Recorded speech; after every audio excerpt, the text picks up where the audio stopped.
Hello everybody, welcome to KPIS Delhi's CARE Initiative, Current Affairs through Reverse Engineering. These are the articles that will be seen today. India's southwest monsoon forecast by IMD.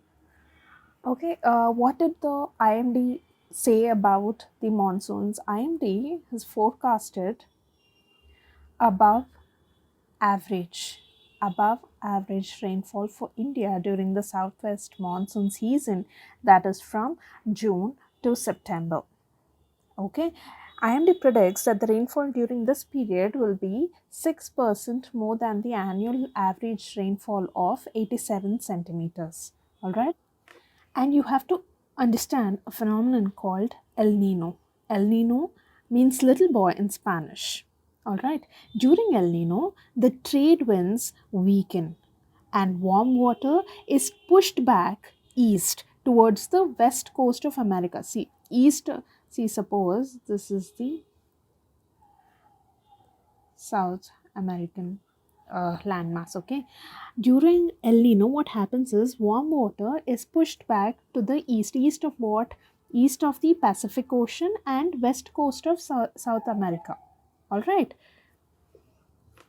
and this one also. Okay, so if this is the Pacific Ocean, the warm water is pushed back east towards the west coast of both the Americas, North and the South Americas. Okay, now some history about this one. South American fishermen first noticed periods of unusual warm water in the Pacific Ocean in the 1600s. Okay. The Peruvian economy is more based on fishery rather than agriculture, and this El Nino actually affects their fishing life. El Nino has a strong effect on the marine life of the Pacific coast. During normal conditions, the upwelling brings water from the depths to the surface. This water is cold and nutrient rich, but during El Nino, what happens? This upwelling will weaken or it will stop altogether. Without the nutrients from the deep, there are fewer phytoplankton off the coast, and this affects fish that eat phytoplankton. And in turn, what happens? There will be a cascading effect. Okay, on the fish number and the phytoplankton. The warmer waters can also bring tropical species like yellowtail and some tuna into areas that are normally too cold. Okay, and what happens in India? Usually there is failure of monsoon, but you should remember that not all El Nino years are monsoon failed seasons. Due to Indian Ocean dipole and all, no, it will counterbalance that and we will have rains. All right. Consider the following statements with reference to monsoon. The Indian Meteorological Department has predicted above average rainfall this year due to the northeast monsoon that arrives from June to September. It is not northeast, it is southwest monsoon. Okay. Now, according to IMD, if there is an effect of El Nino in any year, then there is definitely less than the normal monsoon rainfall. No, not definitely less than the normal monsoon rainfall. IMD has actually highlighted that 40% of the El Nino years in the past received normal to above normal monsoon rainfall, indicating that not all El Nino years result in poor monsoons.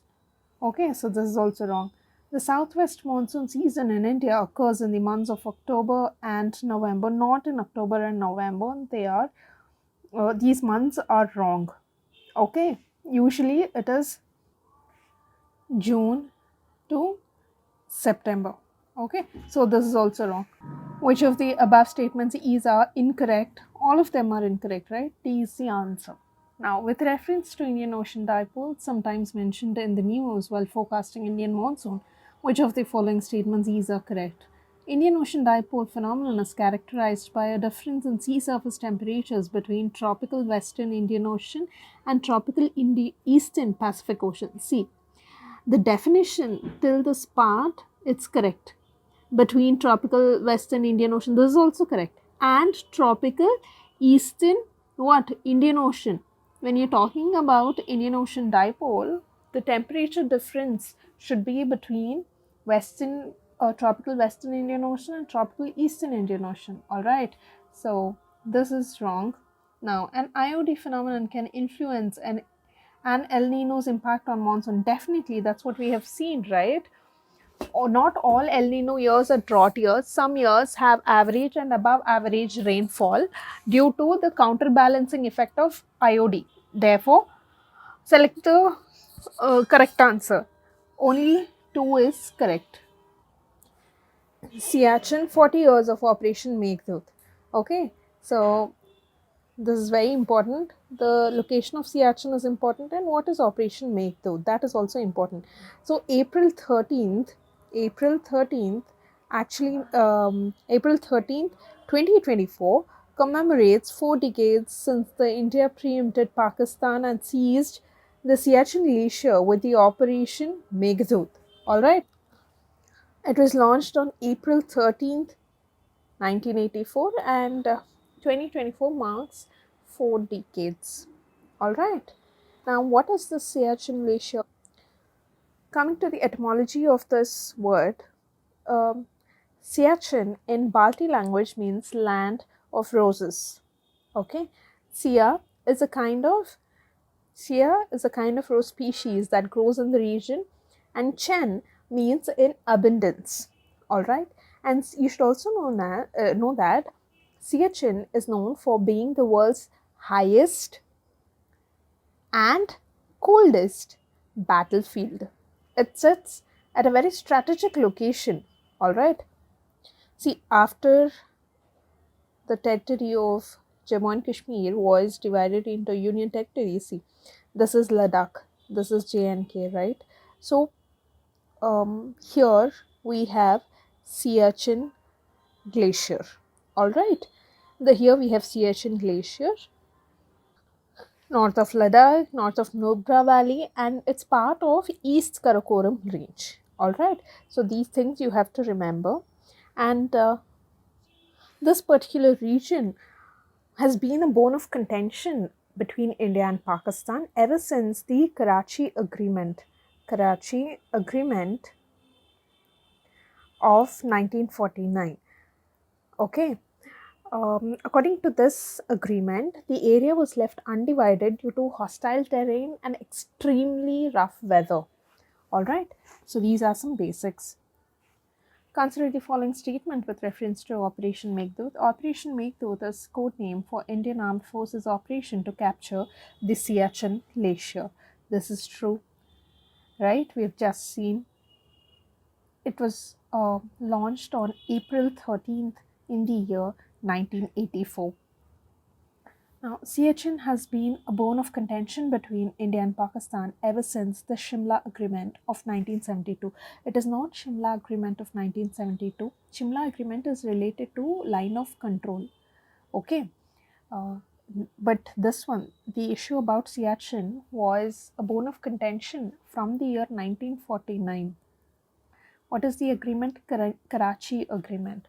According to that agreement, this was a territory that was left undivided due to the harsh terrain, okay, and extreme weather conditions. So since then it has been a bone of contention. So this is wrong. Operation Meghdut was launched on April 13th, 1984. This is true. So Siachen Glacier is located in North Ladakh. We've just seen the map, right? North of Ladakh, north of Nubra Valley, and it is a part of what? East Karakoram Range. Okay. Now, which of the above statements are correct? First statement is right, and third statement is right, and fourth statement is also right. That means C is the answer. Now, Siachen Glacier is situated to the we've just seen, right, east of Aksaichen, no, east of Leh, no. It is north of Nubra Valley. Space tourism and news. Yesterday, we have seen in detail about Blue Origin's NS-25 mission, right? Founded by Jeff Bezos, who is a founder of Amazon, as you all know, right? So now Gopi Thotakura is poised to become the first Indian space tourist aboard Blue Origin's NS-25 mission. In this context, space tourism is in news. So space tourism is basically of two categories. One is the suborbital trips that involve spacecraft that ascend just beyond the Kármán line, providing passengers with a brief experience of outer space before returning to the Earth. And this NS-25 mission precisely falls under this category. All right. Now there is orbital tourism, involves spacecraft that venture much farther beyond the Kármán line, allowing passengers to spend extended periods at altitudes of nearly 1.3 million feet away. All right. Now, SpaceX Falcon 9 transported 4 passengers to an altitude of 160 kilometers where they orbited the Earth for 3 days, showcasing the capabilities of orbital space tourism. All right. Now, what is a Kármán line? It is a boundary separating the Earth's atmosphere and outer space, and it is internationally accepted demarcation. All right. Now, consider the following statements. Space tourism will have no environmental impact as it does not contribute to climate change. This is wrong because space tourism can create space debris, you know, and the soot emissions from rocket launches contribute significantly to warming the atmosphere, particularly in the stratosphere, accelerating climate change. All right. So, this is incorrect. Now, space tourism provides a chance to individuals to experience space travel for leisure, recreational, or business reasons within the aviation sector. This is true. How many of the above statements are incorrect? Only one statement is incorrect, the first one. Viral hepatitis, a challenge to India's public health. What is the context? WHO had come up with a report, Global Hepatitis Report 2024. And India ranks among the countries with the highest burdens of viral hepatitis globally, equaling TB as the second leading infectious cause of death worldwide. Now, we have four types, right? Hepatitis A, B, C, and D. So, when it comes to hepatitis B, China is topping the list with highest number of infections. India is ranked second. Hepatitis C, Pakistan is rank 1, India is rank 2. All right. Now, regarding hepatitis C, India is among the 10 countries where 80% of the infections occur among injection drug users. And coming to the basics, we have already seen in the previous care sessions, but I'll revise it for you all. Hepatitis A is caused by hepatitis A virus and manifests as acute short-term illness. Okay, short-term illness. And this may not require specific medical intervention.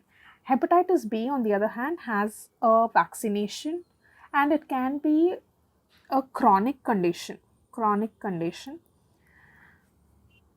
So it may become a chronic condition, but whereas hepatitis A is acute condition and it may not require specific medical intervention. Hepatitis C has no vaccination, all right. It is one of the most common bloodborne viral infections, often persisting as a long-term condition, all right. And hepatitis D is a rare form that only occurs alongside hepatitis B. So B and D are friends, okay.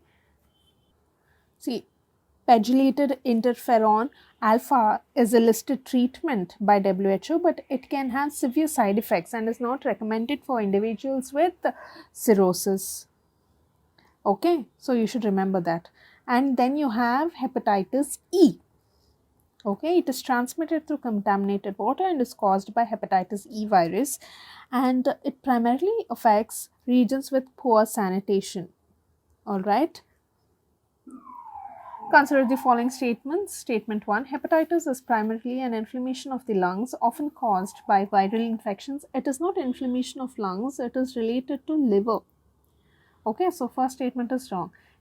Statement 2. Hepatitis D is a rare form that only occurs alongside hepatitis B infection caused by hepatitis D virus. This is correct. We have just seen, right, that there are 5 types, A, B, C, D, E in hepatitis, and A is acute form, B has vaccination, C is chronic form, and it will cause chronic illness, and C has no vaccination, B has vaccination, and B and hepatitis B virus and D virus are friends, and D is only caused when there is alongside hepatitis B infection. So this is right. Which one of the following is correct in respect of above statements? First one is wrong, second one is right. Okay, so both statement, no, this is wrong, this is wrong. Statement 1 is correct. No, statement 1 is incorrect, but statement 2 is correct. D is the answer. Which one of the following statements is not correct? Hepatitis B virus is transmitted much like HIV. This is true. Hepatitis B, unlike hepatitis C, does not have a vaccine. This is false. Hepatitis B injection, the vaccination is very much there, and there is huge campaign that's going on to actually take a shot. Okay, so second statement is wrong. B is the answer because they're asking you not correct. India Uzbekistan joint military exercise, the SLIC. So the context is Indian Army contingent will participate in the 5th edition of India Uzbekistan joint military exercise, the SLIC, being held at Termez in Uzbekistan from 15th to 28th of April 2024. All right. This is some basics you should know. This is an exercise that is it's a yearly event conducted alternatively in India and Uzbekistan. When did it start? It started in 2019, and the first one happened in Tashkent. Okay, the first edition happened in Tashkent. Now 2024, the 5th edition is happening in Termez, Uzbekistan. In 2023, the 4th edition happened in India, in Pithogarh. All right.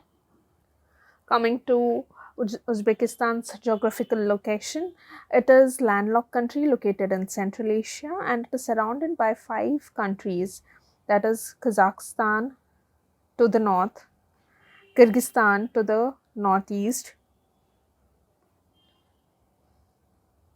Tajikistan to the southeast, Afghanistan to the south, and Turkmenistan to the southwest. And what is the capital city of Uzbekistan? It is Tashkent, okay, where the first edition happened.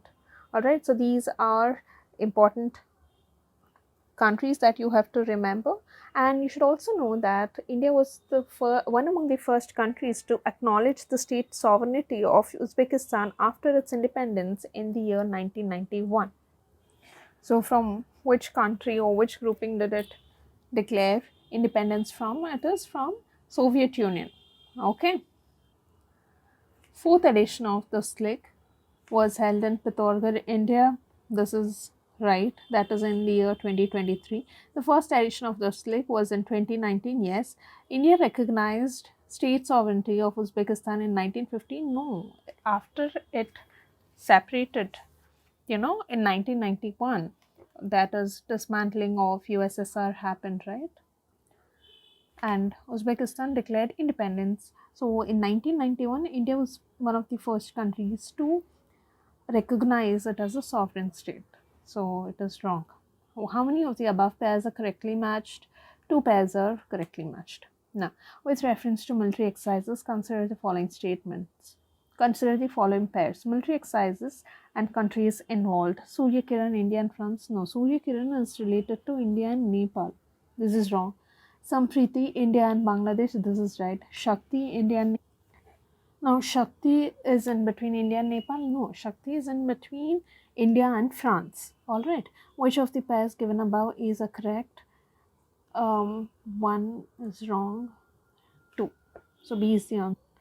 India's Arctic imperative.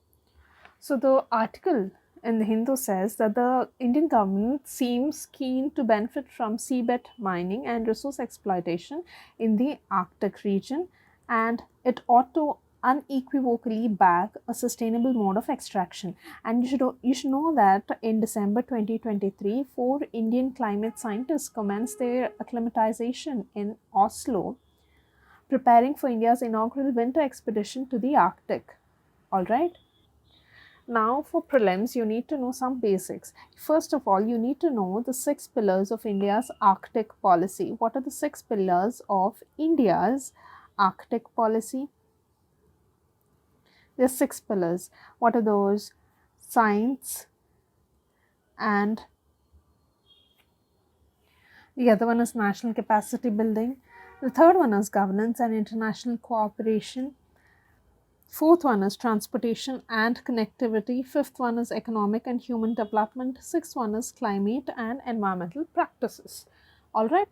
Now, what countries constitute the Arctic region or Arctic Circle? It is commonly understood to refer to the region above the Arctic Circle, north of latitude 66 degrees 34 minutes north, which includes the Arctic Ocean with the North Pole at its center. The Arctic states. What are the Arctic states? Arctic states are Canada, Denmark, Finland, Iceland, Norway, Russia, Sweden, USA.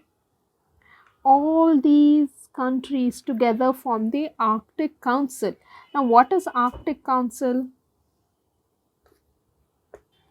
Arctic Council, you need to know some basics about it. Arctic Council is the leading intergovernmental forum for promoting cooperation, coordination, and interaction among the Arctic states and Arctic indigenous people. All right. Now, it was formally established in the year 1996 through Ottawa Declaration. All right. And these countries are part of this Arctic Council. And the decisions of Arctic Council require consensus of the 8 Arctic states, 1, 2, 3, 4, 5, 6, 7, 8, 8 Arctic states, and it happens in consultation with the permanent participants. All right. And India is a observer country to the Arctic Council. All right. You should remember that this Arctic Council cannot implement or enforce its guidelines or assessments or recommendations. The responsibility of that belongs to individual Arctic states or international bodies. All right. And this Arctic Council's mandate excludes military security. Now, coming to India and its relation with the Arctic region. See, the first engagement with the Arctic started in February 1920 when it signed the Svalbard Treaty in Paris. All right. And India has ratified almost all the international treaties and is a member of international organizations that are relevant to Arctic. And in Arctic Council, it has the observer status. Okay, India launched its first scientific expedition to the Arctic in the year 2007. Why? To initiate a series of baseline measurements in biological sciences, ocean and atmospheric sciences. Okay, subsequently, the Indian research station, that is Himadri, at the International Arctic Research Base in Svalbard, was dedicated to the nation in the year 2008. And in 2016, India's northernmost atmospheric laboratory was established at Gruvibudit. Okay, so these are some basics. You should consider the following statements with regards to Arctic expeditions. India's engagement with the Arctic began in the year 1920 when it signed Svalbard Treaty in Paris. This is true. India's, you've just seen, right, that in the year 1920, India has actually signed the Svalbard Treaty in Paris, and from then the engagement between India and Arctic has actually started. All right.